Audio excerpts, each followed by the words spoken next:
Hey, this is Vonda Evans, and today I want to talk about the alleged Diddy and Cassie video. And this is a discussion. Now, people say, well, why do you say alleged? Well, let me just say this to you. The reason that you say alleged in the law is because it has not been substantiated, i.e., did somebody put this together, make this up? Are these people the actual people that they depict them to be?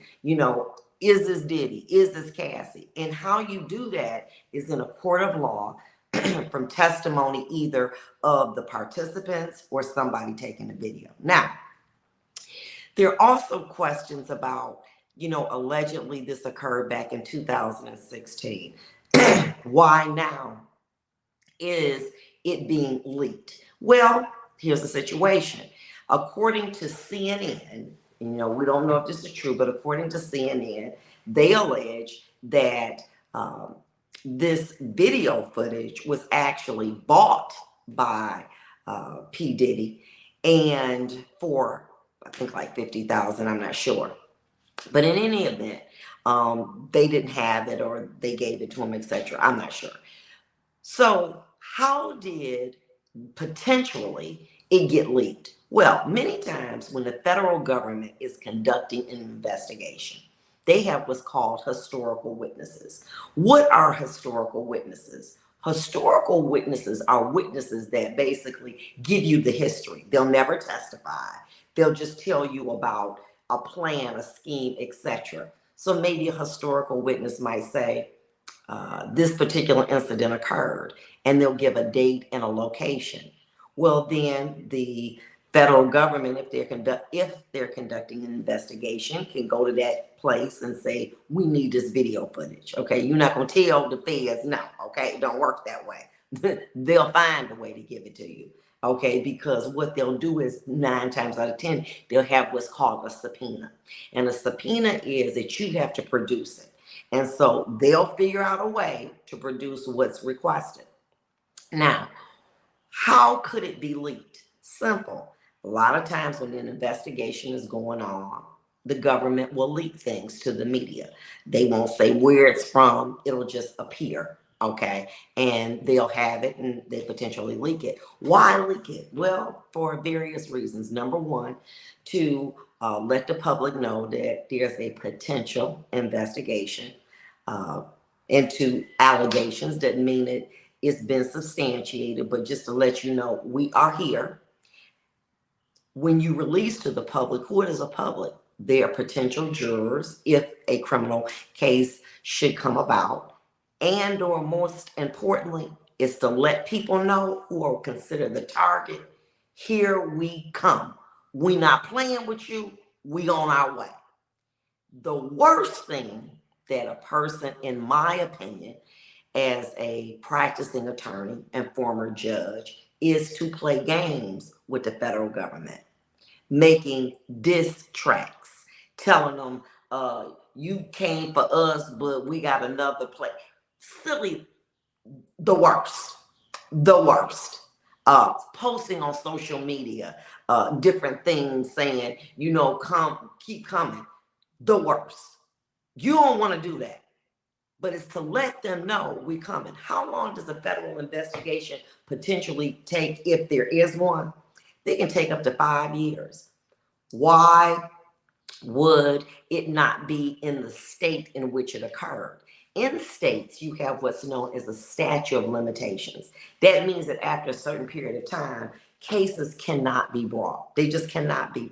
Federal is different because instead of calling it this particular crime, they can call it a conspiracy, which gives them greater latitude to investigate as well as greater time to investigate and to potentially charge. It's very serious. And these individuals are traditionally known as targets. Some investigations can last 3 to 5 years. They're not in a rush, but when they come, and they're not playing. I don't know who is potentially advising, these people, but if I had opportunity to advise anyone who was being a target of an investigation. Don't play games with the government. Make sure you get an experienced attorney that understands the logistics. This isn't checkers, this is chess. And most people without a criminal background really don't know what to do or how to do it. And many times clients just don't listen. They just don't listen. They got to be showed. And when they get showed, normally it results in charges, criminal charges, and or going to the penitentiary. It's no joke. You got to be very, very careful.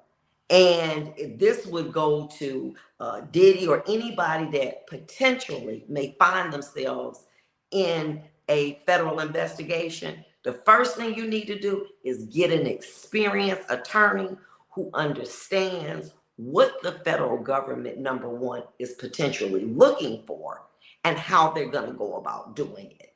Okay, so this is just information for you to know. As far as a historical witness, that's a witness that probably will never take the stand. They're just giving you information. They're letting you know where things may be in the home, maybe in a car, how that person conducts themselves, whether that person likes to talk on the cell phone all the time. They're giving them information so that they're able to know how to properly investigate. But they're years of training. And these individuals are highly skilled. Okay? They are soldiers. And that's the army you don't want to mess with. And so I hope that many of you who are basically just in the dark as to, why this is coming about now, why this is, the state's not getting involved. It's just to give you an idea.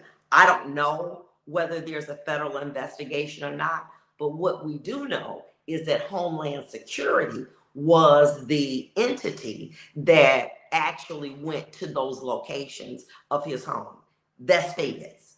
That's feds. That means that they can investigate in any city, any state, because they have jurisdiction. It's very serious. And a word to the wise, make sure you get an experienced attorney and don't play with them people. They ain't nobody to be played with. Have a blessed day.